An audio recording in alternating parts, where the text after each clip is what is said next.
Hi, പുതിയൊരു വീഡിയോയിലേക്ക് സ്വാഗതം. നല്ല ഈസി ആയിട്ട് തയ്യാറാക്കിയെടുക്കാൻ പറ്റിയ നല്ല ടേസ്റ്റി ആയിട്ടുള്ള ഒരു മീൻ കറിയുടെ റെസിപ്പി ആയിട്ടാണ് ഇന്ന് വന്നിട്ടുള്ളത്. അപ്പോൾ ഇന്നത്തെ വീഡിയോ നിങ്ങൾക്ക് ഇഷ്ടമാവുകയാണെങ്കിൽ ഉറപ്പായിട്ടും ഒന്ന് ലൈക്ക് ചെയ്തേക്കുക. അതുപോലെ സബ്സ്ക്രൈബ് ചെയ്യാതെ കാണുന്ന ഫ്രണ്ട്സ് മറക്കാതെ തന്നെ സബ്സ്ക്രൈബ് ചെയ്തിട്ടുകൂടി സപ്പോർട്ട് ചെയ്യണേ.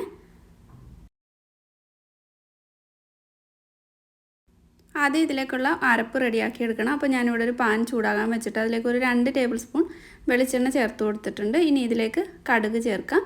ഒരു 1/4 ടീസ്പൂണൊക്കെ കടുകും ഒരു 10 ഉലുവയോടെ ചേർത്ത് കൊടുത്തിട്ടുണ്ട്. കുറച്ച് മാത്രം ഉലുവ മതി. അത് നന്നായിട്ടൊന്ന് പൊട്ടി വരുമ്പോൾ ഇതിലേക്ക് ഇനി ഇഞ്ചി വെളുത്തുള്ളിയൊക്കെ ഒന്ന് ചതച്ചിട്ട് ചേർത്ത് കൊടുക്കാം. ഒരു 2 ടേബിൾ സ്പൂൺ ഇഞ്ചിയും വെളുത്തുള്ളിയുടെ ചതച്ചതാണ് എടുത്തിട്ടുള്ളത്. അതിൻ്റെ പച്ചമണമൊക്കെ ഒന്ന് മാറുന്നത് വരെ ഇതൊന്ന് വഴറ്റിയെടുക്കണം. അപ്പോൾ ആവശ്യത്തിന് കറിവേപ്പില കൂടി ഇട്ട് കൊടുത്തിട്ട് നന്നായിട്ടൊന്ന് വഴറ്റിയെടുക്കാം.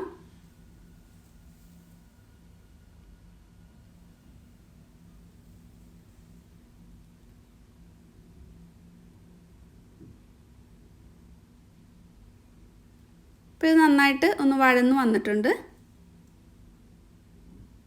ഇതിലേക്ക് ഒരു 3-4 പച്ചമുളക് ചേർക്കുന്നുണ്ട്. നിങ്ങളുടെ എരിവ് അനുസരിച്ചിട്ട് മുളകിൻ്റെ അളവിൽ കൂട്ടുകയോ കുറയ്ക്കുകയോ ചെയ്യാം.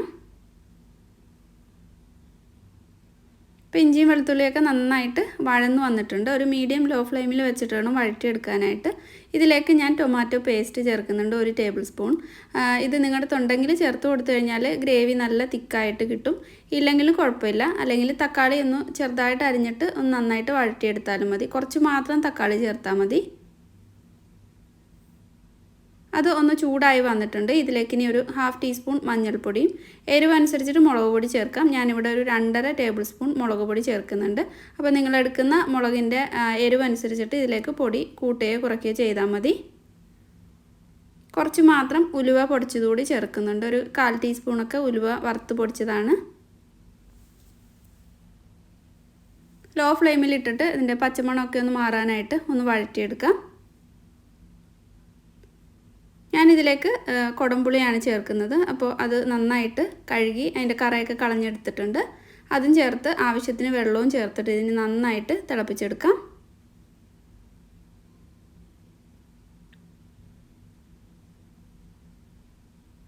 എത്രത്തോളം ഗ്രേവി തിക്കാവണമെന്ന് വെച്ചാൽ അതനുസരിച്ചിട്ട് വെള്ളമൊക്കെ അഡ്ജസ്റ്റ് ചെയ്ത് ഒഴിച്ചാൽ മതി. ഇതിനി നന്നായിട്ട് തിളപ്പിച്ചെടുക്കണം. നല്ല പോലെ തന്നെ ഒന്ന് തിളച്ച് വരുമ്പോൾ ഇത് മീനിലേക്ക് ഒഴിച്ചു കൊടുക്കാം. ആവശ്യത്തിന് ഉപ്പ് കൂടി ഇതിലേക്ക് ഇട്ട് കൊടുത്തിട്ട് നന്നായിട്ട് തിളപ്പിക്കുന്നുണ്ട്.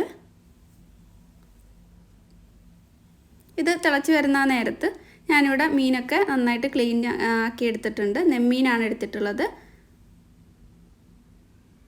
അത് ഇതുപോലെ ഒരു ചട്ടിയിലേക്ക് ഇട്ട് കൊടുക്കണം. അപ്പോൾ അടിയിൽ നെമ്മീൻ അടിയിൽ പിടിക്കാതിരിക്കാനായിട്ട് കുറച്ച് കറിവേപ്പില അതിൻ്റെ അടിയിലായിട്ട് ഇട്ട് കൊടുക്കാം. ഇനി ഇതിൻ്റെ മുകളിലായിട്ട് മീൻ നിരത്തി വെച്ച് കൊടുക്കാം.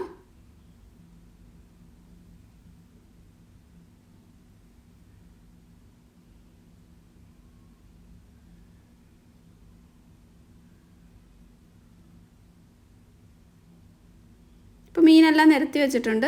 കറി ഒന്ന് തിളച്ച് അതിൻ്റെ നിന്ന് എണ്ണയൊക്കെ ഒന്ന് തെളിഞ്ഞ് വരാൻ തുടങ്ങിയിട്ടുണ്ട്. അതിലേക്ക് ഒഴിച്ചു കൊടുത്തിട്ട് ഇനി ആവശ്യത്തിന് വെള്ളം കൂടി ഒഴിച്ചിട്ട് തിളപ്പിച്ചെടുക്കാം.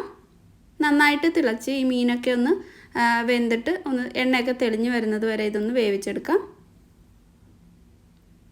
ഈ ഗ്രേവി കുറച്ച് കഴിയുമ്പോൾ നന്നായിട്ട് അങ്ങ് തിക്കായി കിട്ടിക്കോളും. ഇങ്ങനെ കുറച്ച് വെള്ളത്തോടെ തന്നെ വെച്ചിട്ട് വേണം ഇത് വേവിച്ചെടുക്കാനായിട്ട്. ഇപ്പോൾ നന്നായിട്ട് തിളച്ച് തുടങ്ങിയിട്ടുണ്ട്. ഇനി ഇത് അടച്ചു വെച്ചിട്ട് വേവിച്ചെടുക്കാം.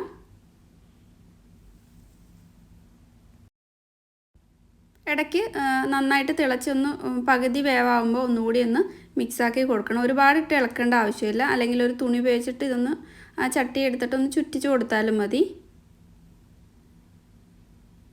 ഉപ്പോ ഒക്കെ വേണമെന്നുണ്ടെങ്കിൽ ചേർത്ത് കൊടുക്കാം. ഈ ഒരു കറിയിലേക്ക് മല്ലിപ്പൊടിയുടെ ആവശ്യമില്ല.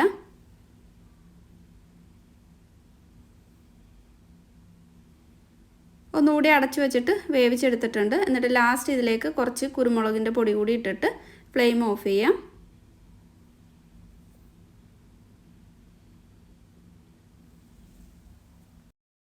മീൻകറി റെഡി ആയിട്ടുണ്ട്.